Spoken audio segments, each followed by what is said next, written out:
it either in the House or the Senate. John just said in one sentence there, impeach Bush and Cheney. You're talking about taking that axe against the head of government, both of them. No, it's not an act. No, we're talking about an act. It's not. Impeachment is not a criminal. You are saying we cannot entrust the reins of power, unchecked power, with these people. They're untrustworthy. They're asserting theories of government that are monarchical. We don't want them to exercise it. We don't want Hillary Clinton or Rudy Giuliani or anyone in the future to exercise that power. You are making the mistake.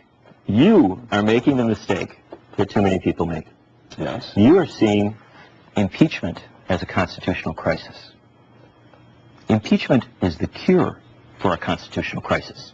Don't mistake the medicine for the disease. When you have a constitutional crisis, the founders are very clear. They said there is a way to deal with this. We don't have to have a war. We don't have to raise an army and go to Washington. We have procedures in place where we can sanction a president appropriately, do what needs to be done, up to the point of removing him from office, and continue the republic. So we're not talking here about taking an axe to government. Quite the opposite. We are talking about applying some necessary, strong medicine that may cure not merely the crisis of the moment, but done right. Moreover, it's done not, right might it's not, actually it's cure not the an attack on Bush and Cheney in the sense of a personal attack. Listen, if you impeach them, they can live happily ever after. Then they can go to San Clemente. Yeah, they go to San Clemente or to go back to the ranch or whatever.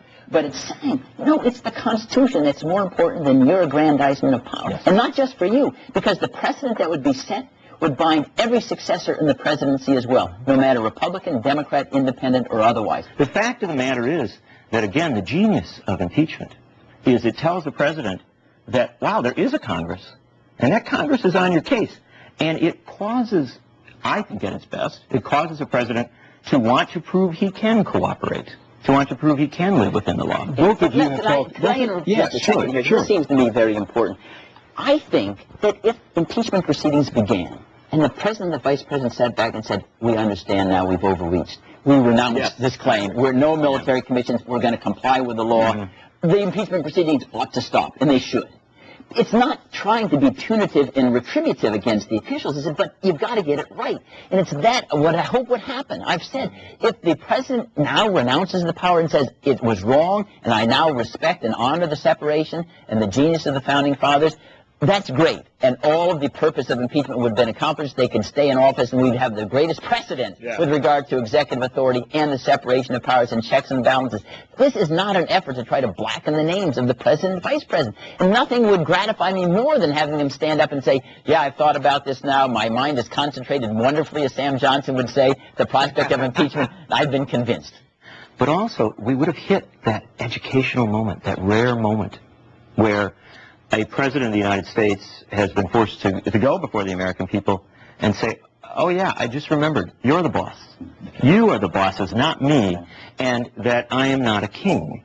Again, this is why raising impeachment at this point, this very late point, is so important, because we are defining what the presidency will be in the future today, because we do know the high crimes and misdemeanors of George Bush and Dick Cheney. They have been well illustrated, even by a rather lax media.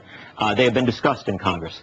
If we know these things and we do not hold them to account, then we are saying, as a people and as a Congress, we are saying that we can find out that you have violated the rule of law. We can find out that you have disregarded the Constitution. We can find out that you've done harm to the Republic, but there will still be no penalty for that. If that's the standard that we set, it will hold. It will not be erased in the future. One of the lessons we should have learned from the Nixon impeachment was that it didn't quite fulfill its purpose, because Nixon was never compelled to renounce what he'd done. Yes. And afterwards he boasted that if the president does it illegal, he wasn't repentant at all. If we had insisted, maybe as a condition of the pardon or otherwise, you need to repent. We are a government of laws, not of men. And it's wrong for anyone to assert unchecked power. That would have had such a pedagogical effect that would have deterred anything in the future. We've got to make certain this time around we get that proper acknowledgement from the public officials. There was a group of members, Democratic members of the House, who went to Tip O'Neill and to the leaders of the House back in 1974, after Nixon had resigned, and said, we must continue the impeachment process. It is, under the Constitution, certainly appropriate to do so, and we must continue it because we have to close the circle on presidential power.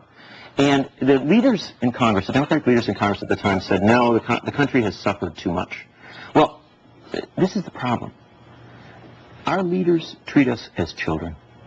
They think that we cannot handle a serious dialogue about the future of our republic, about what it will be and how it will operate.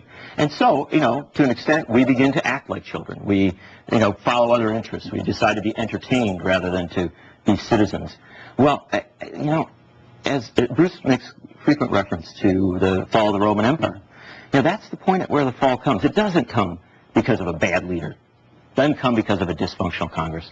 It comes when the people accept that role of the child or of the subject and are no longer citizens. And so I think this moment becomes so very, very important because we know the high crimes and misdemeanors. The people themselves have said, if the polls are correct, that something ought to be done. If nothing is done, if we do not step forward at this point, if we do not step up to this point, then we have frankly told the people, you can even recognize that the king has no clothes, but we're not going to put any clothes on him. And at that point, the country is in very, very dire circumstances.